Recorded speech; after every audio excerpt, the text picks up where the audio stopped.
Christine, thanks very much for joining us here at the Proctor and Stevenson's We Love GDPR event. Can you just tell us a little bit about yourself and your organisation? My name is Christine Andrews. I'm the Managing Director of DQM GLC. We are a data protection, data security consultancy.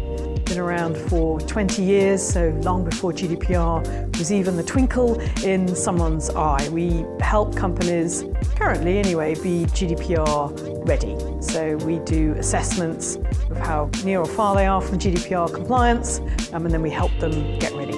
Fantastic. I really enjoyed your presentation earlier. Could you give us the main theme?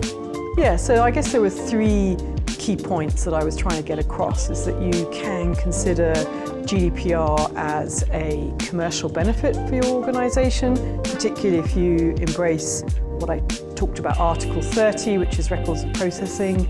So if you consider it from the point of view of what data you have, where does it come from, where do you store it, where does it go, think about it in those terms. That can be a real eye-opener for a business to know where the data is. That was the first theme. The second theme was about GDPR as a competitive advantage. So for marketeers, look at your database and then really understand what your legal basis for processing that data is. Have you got legitimate interest? Do you have to use consent? And then do a good audit on that database to work out what data you can still use and what data you're going to need to refresh in some way. So those were the first 2 points, and then I was trying to give a bit of a plan, if you will, for what marketeers should consider in terms of getting their data ready, not just for GDPR, but also for what I call GDPR's evil twin, the EPR, or the Electronic Privacy Regulation, which is following on close behind. Can you give us a little overview of those considerations of what companies should be thinking about? The first thing to think about is what is the legal basis for processing the data. And you might have different data, might have different legal basis for processing. For example, your HR data might be being processed under contract that you have with your employees. Some of your data might be processed under legitimate interest because you've already got a relationship with you, the company, and them, the customer. And some of your data may need to be processed under consent.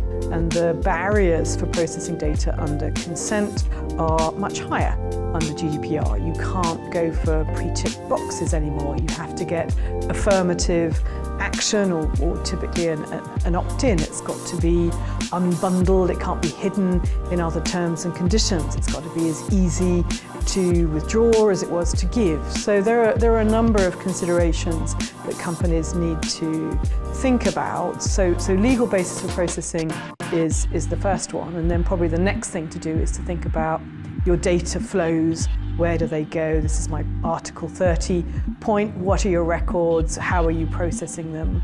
And then from there, think about your data security, your staff training. So those are kind of key points, I think, to consider. Thank you. The theme of the day was We Love GDPR. What are the benefits you see? Where can advertisers, marketeers and companies glean some advantages? I think everyone's panicked about GDPR. If you think about it, it's an evolution from the current Data Protection Act, so not a revolution. The EPR is an evolution of the Privacy and Electronic Communication Regulation. So I think people need to think about it in that context. It's not stopping everybody from doing things, it's just making sure that you are much more transparent about how you use data, and I think that transparency will then build trust.